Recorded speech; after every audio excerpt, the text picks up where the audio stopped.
Well, today the nation's celebrating Martin Luther King Jr.'s birthday. Although the civil rights activist was born January 15th, the holiday to honor him falls on the 3rd January each year. Millions use this day to reflect on King's mission of racial equality all across the country. And that is the same right here in the Midlands. Columbia honoring the legacy of Dr. King with the 25th annual King Day at the Dome. But before that rally at the State House this morning, many started the day with what gave Dr. King his strength.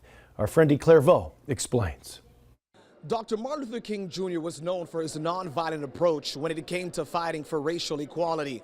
That ideology was rooted in part by his Christian faith, which is why King Day at the Dome festivities always begin with a prayer service at a church in downtown Columbia.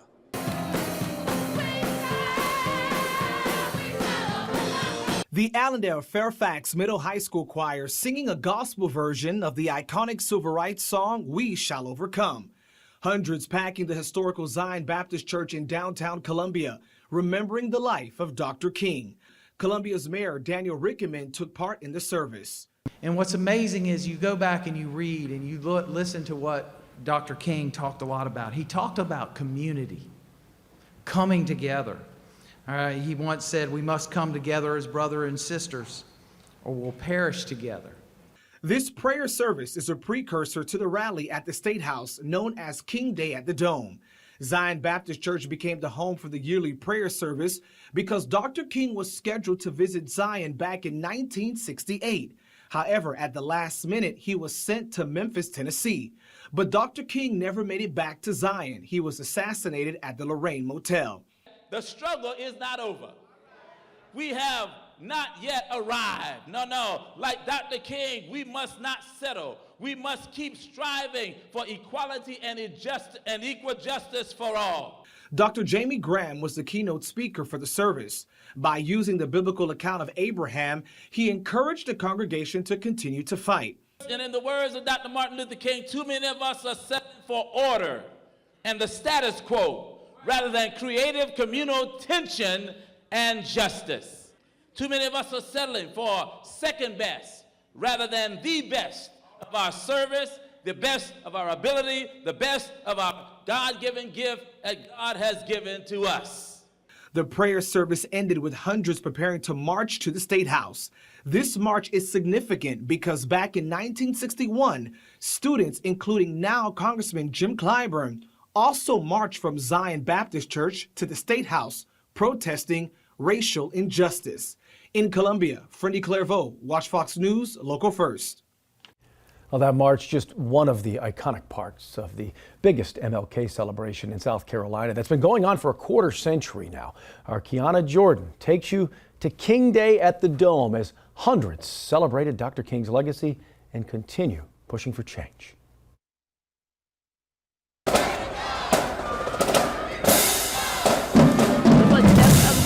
Marching down Main Street in Columbia to the State House, fighting frigid temperatures to honor the legacy of Dr. Martin Luther King.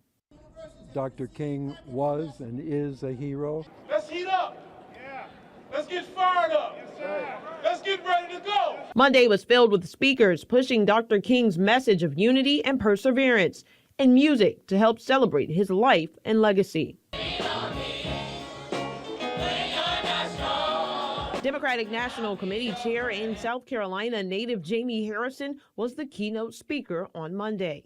This is our future, and we will continue running this marathon for equality and justice. In attendance, we know there are many places you could be today, as cold as it is. You decided to come here. While Dr. King's work happened decades ago, his impact on people still very prevalent. He has taught me that I am just as good as I can be and that I need to keep on going with whatever I can. As the celebration for Dr. King went on, so was President Donald Trump's second inauguration. Today is King Day, and it's Inauguration Day. And the question is, will Donald Trump step up to the plate? Will he live up to the legacy of Dr. King?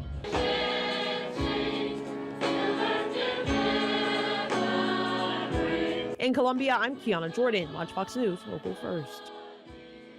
Well, the Columbia Urban League also carrying on an annual tradition with the group's Martin Luther King Jr. breakfast. The name of this year's event was Keeping the Legacy Alive. Hundreds from Local, county, and state officials, family, friends, and sponsors attending what is a must-see gathering. Among the different speakers, Fifth Circuit Solicitor Byron Gibson and the keynote speaker, Richland II Superintendent Dr. Kim Moore. Dr. King imparted to us is that we cannot get weary for doing good things. He was a man of God, and we have realized that if we're going to accomplish things that we need to accomplish, even though the task seemed impossible, we must maintain the faith. The Columbia Urban League emphasizing how they start with a zero-based budget and thank everyone in the community and their sponsors for helping them carry out Dr. King's legacy of service. That's going to do it for this special Martin Luther King Jr. Day edition of Watch Fox News. Thanks for watching.